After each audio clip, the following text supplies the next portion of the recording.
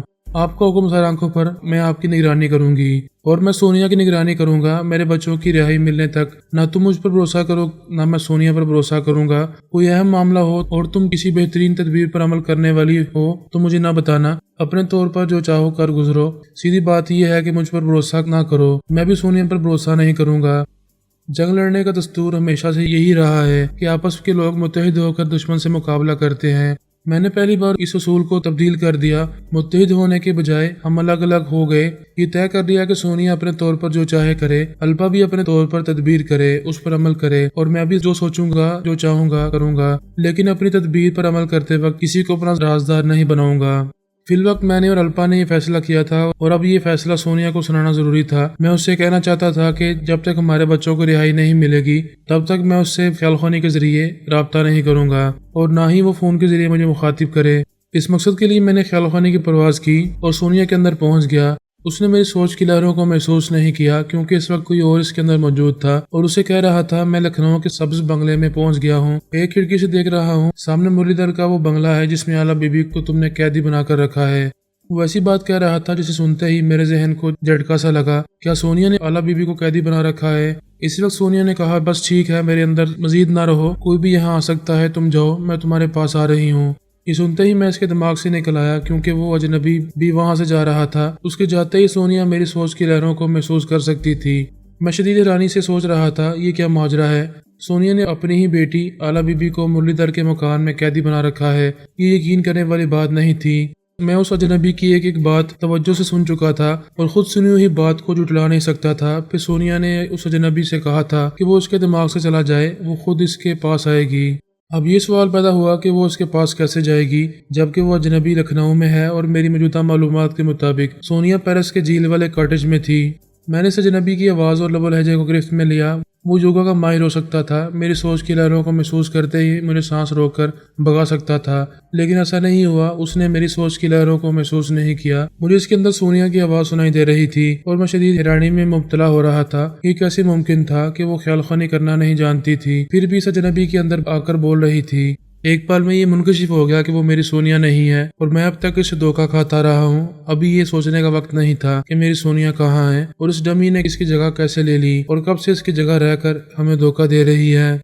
اپنی سونیا کی فکر بعد میں کی جا سکتی تھی، وہ کوئی نادان بچی نہیں تھی۔ فی الحال ڈمی سونیا کے جھوٹ اور فریب کو سمجھنا بہت ضروری تھا۔ میرے لیے ایک اور حیرانی کی بات یہ تھی کہ وہ اس اجنبی کو فرحات کہہ کر مخاطب کر رہی تھی۔ اس وقت میں یہ نہیں جانتا تھا کہ وہ اجنبی ٹیلی پیتھی جاننے والا دراصل بابا صاحب کے ادارے سے تعلق رکھتا تھا۔ اس کا نام جمال کاشف تھا۔ جب اسے محاسبے کے لیے بابا صاحب کے دائرے میں طلب کیا گیا تو نیومی نے اس پر دوبارہ ترمیمی عمل کر کے اس کا لب و لہجہ اور شخصیت تبدیل کر دی۔ اس کے ذہن سے کاشف جمال کا نام مٹا دیا اور اسے یہ تاثر دیا کہ جس طرح وہ سونیا بن کر ایک اہم رول ادا کر رہی ہے اسی طرح آئندہ اسے فرحاد علی تیمور بن کر اس کے ساتھ رہنا ہے، اسی لیے وہ اسے فرحاد کہہ کر مخاطب کیا کرتی تھی۔ بہرحال اس وقت میں ان دونوں کے بارے میں کچھ نہیں جانتا تھا۔ یہ اہم انکشاف میرے لیے بہت تھا کہ میری سونیا کی جگہ کوئی ڈمی سونیا آ گئی ہے۔ اس وقت ڈمی فرحاد کہہ رہا تھا، یہ بات پھر سمجھ میں نہیں آئی کہ تم اعلیٰ بی بی کو کیوں اہمیت دے رہی ہو جبکہ اہمیت انوشے کی ہے، وہ فرحاد کے بیٹے کی بیٹی ہے، فرحاد کی اور آمنہ کی جان ہے۔ ڈمی سونیا نے کہا میں تم سے زیادہ اس فیملی کی ہسٹری جانتی ہوں اور میں صرف فرحاد کی کمزوری کو اپنے ہاتھ میں رکھنا چاہتی ہوں اور اس کی سب سے بڑی کمزوری اس کی بیٹی اعلیٰ بی بی ہے، وہ اسے دل و جان سے زیادہ چاہتا ہے۔ پھر یہ کہ انوشے ممبئی میں تنہا نہیں ہے، ٹیلی پیتھی جاننے والی الپا اس کے ساتھ ہے، اس کے علاوہ فرحاد بھی اسی شہر میں ہے۔ میں کبھی نہیں چاہوں گی کہ فرحاد سے تمہارا ٹکراؤ ہو، تمہیں ہمیشہ اس سے کترا کر دور دور رہنا چاہیے۔ میں ان کی باتیں سن رہا تھا اور ڈمی فرحاد کے چور خیالات پڑھ رہا تھا۔ اس کے چور خیالات سے یہ معلوم نہیں ہو سکتا تھا کہ وہ کبھی بابا صاحب کے ادارے کا ٹیلی پیتھی جاننے والا کاشف جمال تھا جسے اب تبدیل کر دیا گیا ہے۔ وہ اپنے آپ کو بھول چکا تھا، اس لیے اس کے چور خیالات بدل گئے تھے۔ ان لمحات میں اس کے خیالات بتا رہے تھے کہ وہ ایک بنگلے کی کھڑکی کے پاس کھڑا ہوا ہے اور سامنے مرلی در کا بنگلہ دکھائی دے رہا ہے۔ میں یہ بہت پہلے بیان کر چکا ہوں کہ اعلیٰ بی بی نے مرلی در کو اپنا معمول اور تابعدار بنا کر لکھنؤ کے اس بنگلے میں رہائش اختیار کی تھی۔ اسے یقین تھا وہ وہاں آسانی سے پہنچ رہے گی اور کسی دشمن کو خبر نہیں ہوگی۔ یہ ہم میں سے کوئی نہیں جانتا تھا کہ ڈمی سونیا آستین کا سانپ بنی ہوئی ہے اور وہ ہمارے ایک ایک راز سے واقف ہوتی جا رہی ہے۔ بہرحال اعلیٰ بی بی کو اس بنگلے میں قیدی بنانے کے بعد مرلی در پر عمل کیا گیا تھا اور اسے اعلیٰ بی بی کے تنویمی عمل سے نجات دلائی تھی۔ اسے اس کے بنگلے سے باہر نکال دیا اور کہیں دور چلے جانے پر مجبور کر دیا تھا۔ اس وقت ڈمی سونیا کہہ رہی تھی انابیلا نے فرحات کو 24 گھنٹے کی مہلت دی ہے، 6 گھنٹے گزر چکے ہیں، باقی 18 گھنٹے بھی گزر جائیں گے۔ اس دوران میں اگر وہ چالاکی دکھائیں گے تو اعلیٰ بی بی اس بنگلے سے زندہ نہیں نکلے گی۔ اپنے 2 علاقاروں سے معلوم کرو انہوں نے کیا انتظامات کیے ہیں۔ ڈمی فرحات نے ان علاقاروں سے پوچھا اگر کوئی رکاوٹ پیش آئے گی اور ہم اعلیٰ بی بی کو یہاں سے گولی نہیں مار سکیں گے تو اسے کس طرح موت کے گھاٹ اتارا جائے گا۔ ایک علاقار نے کہا ہم نے اس بنگلے کے آگے پیچھے دائیں بائیں 4 بم نصب کیے ہیں، ہمارے پاس یہ ریموٹ کنٹرول ہے، ہم دوری سے یہ بٹن دبائیں گے تو وہاں دھماکہ ہوگا، وہ بنگلہ دیکھتے ہی دیکھتے ایک کھنڈر بن جائے گا اور اس کے اندر اعلیٰ بی بی کی لاش پہچانی نہیں جائے گی۔ ڈمی سونیا نے کہا ایسا انتہائی مجبوری کے عالم میں کیا جائے گا، ورنہ میں اعلیٰ بی بی کو زندہ رکھنا چاہتی ہوں، اسے بس زخمی کرو، اپاہج بناؤ تاکہ وہ خیال خونی کے قابل نہ رہے۔ جب فرحات علی تیمور سے دشمنی کی جا رہی ہے تو پھر اس کی بیٹی کو زندہ کیوں رکھنا چاہتی ہو؟ میں فرحات سے دشمنی نہیں کر رہی ہوں، اسے حاصل کرنا چاہتی ہوں، وہ میری منزل ہے، میں اس کا بھرپور اعتماد حاصل کر چکی ہوں، جب روبرو ملاقات ہوگی تو سونیا کی حیثیت سے اس کے ساتھ زندگی گزاروں گی، یہ میری دلی آرزو ہے۔ وہ ایک گہری سانس لے کر بولی اب وہ وقت جلد ہی آ رہا ہے، میں بہت بڑی کامیابی حاصل کر رہی ہوں، پھر فرحات کے ساتھ رنگین و سنگین لمحات گزارتی رہوں گی۔ ایسے وقت کے لیے چاہتی ہوں کہ اعلیٰ بی بی کو جانی نقصان پہنچا کر اپنے اس آئیڈیل فرحات کو غمزدہ نہ کروں، کبھی اسے شکایت کا موقع نہ دوں۔ پتہ نہیں وہ کمبخت کون تھی جو میری پوری فیملی سے دشمنی کر رہی تھی اور مجھ سے عشق فرما رہی تھی، میرے ساتھ دن رات زندگی گزارنے کے خواب دیکھ رہی تھی اور اپنی حکمت عملی سے اس خواب کی تعبیر تک پہنچ رہی تھی۔ میں نے الپا کو مخاطب کیا، اسے فوراً اپنے اندر آنے کو کہا۔ وہ دوسرے ہی لمحے میں آ کر بولی کیا بات ہے پاپا؟ میں نے کہا میں کسی کے دماغ میں جا رہا ہوں، اس کے لب و لہجے کو اپنے ذہن میں نقش کرو۔ میں پھر اس ڈمی فرحات کے اندر پہنچا، وہ کہہ رہا تھا میڈم اب مجھے خیال خونی کے ذریعے دہلی کے ان علاقاروں کے پاس پہنچنا ہے جو پارس کی نگرانی کر رہے ہیں۔ ڈمی سونیا نے کہا میں وہاں جا رہی ہوں، تم بھی لکھنؤ پہنچے ہو، ان علاقاروں سے باتیں کرو اور انہیں اچھی طرح اپنے قابو میں رکھو، میں پھر کسی وقت رابطہ کروں گی۔ میں نے الپا کے اندر آ کر چپکے سے کہا فوراً یہاں سے نکل چلو۔ ہم دونوں اپنی اپنی جگہ دماغی طور پر حاضر ہو گئے۔ پھر الپا میرے اندر آ کر بڑی حیرانی سے بولی پاپا میں اس اجنبی کے اندر سونیا کی آواز سن رہی تھی، ایسا لگ رہا تھا جیسے ماما خیال خانی کے ذریعے بول رہی ہوں، جبکہ وہ ٹیلی پیتھی نہیں جانتی ہیں۔ میں نے کہا تم یہاں سے جاؤ، میں ابھی فون پر تم سے رابطہ کرتا ہوں۔ وہ چلی گئی۔ میں نے فون کے ذریعے اسے مخاطب کرتے ہوئے کہا تم واقعی اپنی ماما کی آواز سن رہی تھی، بے شک سونیا خیال خوانی کر رہی ہے لیکن وہ ہماری سونیا نہیں ہے، ہم نہ جانے کب سے ایک ڈمی سونیا کے ذریعے دھوکہ کھاتے آ رہے ہیں۔ او مائی گاڈ، پیرس میں جو ہماری ماما ہیں دراصل وہ ہماری نہیں ہیں، کوئی فراڈ ہیں۔ بے شک یہی بات ہے، اس لیے میں فون کے ذریعے بات کر رہا ہوں، آئندہ ہم ایک دوسرے کے دماغوں میں نہیں آئیں گے۔ پتہ نہیں کس وقت وہ خیال خوانی کرنے والی ڈمی سونیا ہمارے اندر چپ چاپ آ جائے اور ہماری باتیں سنتی رہے۔ جب میرے دماغ میں تم نہیں آؤ گی، تمہارے دماغ میں میں نہیں آؤں گا، تو پھر ہم اس کی سوچ کی لہروں کو محسوس کر سکیں گے۔